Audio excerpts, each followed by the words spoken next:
आदरणीय मुख्यमंत्री महोदय यांनी कार्यालयीन सुधारणा च्या अंतर्गत जी मोहीम आखली होती 100 दिवसाची, त्याच्यामध्ये खरं तर मला 90पेक्षाही कमी दिवस मिळाले होते, कारण की मी 17 जानेवारीला चार्ज घेतला होता. आणि कुठेतरी जी उल्हासनगरची प्रतिमा होती, माझं ध्येय हेच होतं की हा जो पूर्ण कृती आराखडा आहे हे माझ्यासाठी खूप एक बायबल आहे, म्हणजे एक गीता आहे. आणि त्याच्या अनुषंगाने मला ते काम करायचं, कारण की त्याचे पॅरामीटर्स खूप एक काम व्यवस्थित पद्धतीने करायचं होतं. तर माझा मानस हाच होता की मला काम करायचं आणि चांगलं काम करायचं आहे. आणि त्या अनुषंगाने आम्ही सगळ्यांनी तयारी केली, टीम तयार केली. आणि आजचा रिझल्ट असा होता की कुठेतरी त्याचं फळ आम्हाला मिळालं. त्या मेहनतीचं तेवढंच एक आहे. मॅडम, हा जो कार्यक्रम तुम्ही राबवत होते त्यावेळी तुम्हाला काही समस्या समोर आल्या? सगळ्यात मोठी समस्या तर तेच होती की मेंटल ब्लॉकेजेस फार होते, की काम करणाऱ्या अधिकाऱ्यामध्ये एक मरगळता दिसून आली होती मला, की काम होऊ शकतं, काम करायला गेलं तर त्याचं आउटपुट किती येईल. तर त्या अनुषंगाने मला वाटते तो एक पहिला भाग होता. दुसरा म्हणजे खूप कमी वेळ आम्हाला मिळत होता आणि त्या कमी वेळेमुळे बऱ्याच गोष्टी सुधारायच्या होत्या. तर मला माझ्या टीमचं फार कौतुक आहे. माझ्या सगळ्या अधिकारी, कर्मचारी, अगदी वर्ग 4चे कर्मचारी पण त्यांनी खूप मेहनत त्याच्यामध्ये घेतलेली आहे. आणि हा जो बदल आहे तो फक्त मला वाटते क्रमांकापुरता नाही, तर सिटीच्या म्हणजे आपल्या नागरिकाच्या प्रत्येक घरामध्ये हा आपल्याला दिसून येतो आहे. म्हणजे प्रत्येक संवर्गामध्ये आपल्याला आढळून येतो आहे की हो, कुठेतरी पॉझिटिव्हिटी आहे. तर हे सगळ्यांच्या टीम एफर्ट्समुळे झालं, त्या चांगल्या कार्यामुळे आपण ते करू शकलो. मॅडम, या 100 दिवसामध्ये कोणत्या नवीन योजना तुम्ही राबवल्या आणि त्याचा फायदा गुणांकनामध्ये झाला? नाविन्यपूर्ण अशा 2 होते, एक सुकर जीवनमान आणि कार्यालयीन क्षमता. तर त्याच्यामध्ये आम्ही 2 टप्पे केले होते, की एक तर फिजिकल इन्फ्रास्ट्रक्चर, जसं की आपलं जंक्शन स्मार्ट करणं असेल किंवा चांगल्या पद्धतीनं त्याला एक ट्रॅफिकला चालना देणं असेल. आणि दुसरं स्मार्ट पार्किंग. तर स्मार्ट पार्किंग ही दोन्ही खूप सक्सेसफुल पद्धतीने झालं. त्याच्या अपोजिट आपण 2-3 ज्या गोष्टी केल्या ते म्हणजे मालमत्ता ॲप होतं एक, त्याच्यामध्ये आपल्याला प्रत्येक नागरिकाला ज्या सुविधा द्यायच्या असतील, जसं की आपल्याला काही मालमत्ता आपल्याला भाड्याने द्यायच्या असतात, त्या एक झालं.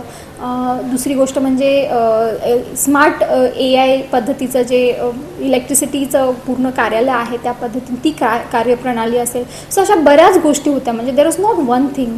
ऑफिसमध्ये पण आपण बऱ्याच गोष्टी. ई-ऑफिसचं पहिले जी आहे ना, ती office is the first thing. त्याच्यासाठी 10 मार्क होते. ते ई-ऑफिसमध्ये आम्ही काय केलं होतं, जेव्हा मी चार्ज घेतला तर बऱ्याच प्रमाणात ते असं आढळून ती गहाळ होणं असू दे किंवा वेळेवरती न होणं. तर ते मी तर ठरवलं होतं की ई-ऑफिस हे करणं, आणि तब्बल 1 महिन्यामध्ये आम्ही ती गोष्ट करू शकलो. आणि आज ई-ऑफिस 100% कार्यान्वित आहे आमच्या सगळ्यांसाठी.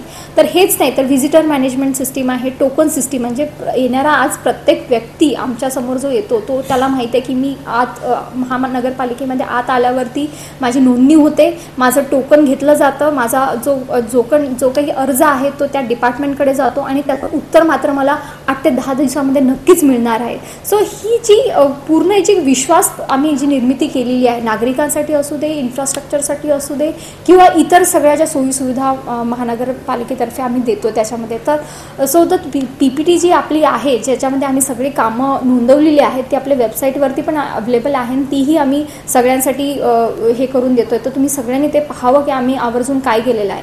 वेबसाईटसुद्धा आपण नवीन लॉन्च केली, त्याला नवीन आकार दिला, त्याचं योग्य पद्धतीनं आपल्याला त्याच्यावरती मांडणी केलेली आहे आणि ती रेडी टू यूज असली पाहिजे. ते इट शुड बी अवेलेबल आणि चांगल्या पद्धतीने क्वालिटीची असली पाहिजे, सिक्युअर्ड असली पाहिजेत, वेळोवेळी ती अपडेट झाली पाहिजे. तर अशा पद्धतीने बऱ्याच गोष्टीमध्ये आणि जितके 100 मार्काचे जितके क्रायटेरिया होते त्याच्या सगळ्या क्रायटेरियामध्ये आम्ही खूप मन लावून आणि खूप एफर्ट घेऊन काम केलेलं आहे.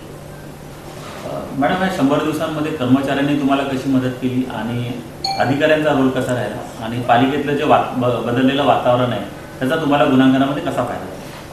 मी सांगू इच्छिते की 100 मार्क्स जे आहेत ते प्रत्येक पॅरामीटरला वेगवेगळ्या पद्धतीने दिले आहेत. म्हणजे 5 मार्क ह्याला, 2 मार्क त्याला. तर प्रत्येक गोष्टीमध्ये खोलात जाणं फार गरजेचं होतं आणि त्यामुळे टीम बिल्डिंग आणि त्यांना सोबत घेऊन जाणं फार गरजेचं होतं. अधिकारीच नाही, कर्मचारीच नाही, तर वर्ग 4चा जो खालती काम करणारा कर्मचारी त्यालाही याच्यामध्ये सोबत जोडणं गरजेचं होतं. आता मुद्दा असा झाला की QCIची जेव्हा टीम झाली, म्हणजे आम्ही प्रथम 6मध्ये जेव्हा आलो तेव्हा मी नेमकी सुट्टीवर होते आणि त्या दिवशी मी हजर नव्हते.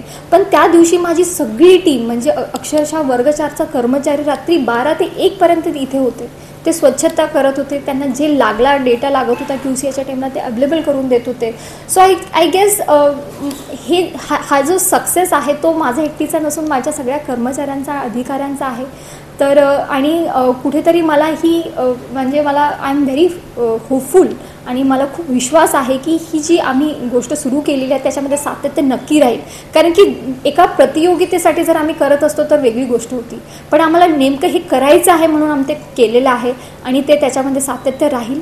आम्ही उल्हासनगरला नक्कीच एका नव्या दिशेने, नव्या प्रगती मार्गावरती घेऊन जाऊ हीच अपेक्षा मी व्यक्त करते. सगळ्यांचे आभार व्यक्त करते. पत्रकार असू दे, नागरिक असू दे, माजी पदाधिकारी असू देत, सगळे जे आहेत तिथलचे पदाधिकारी, सगळ्यांचे मी आभार व्यक्त करते. आणि सगळ्यात महत्त्वाचं माझ्या अधिकारी आणि कर्मचाऱ्यांचं मी खूप मोठं याच्यामध्ये यश मला वाटते त्यांचा वाटा आहे.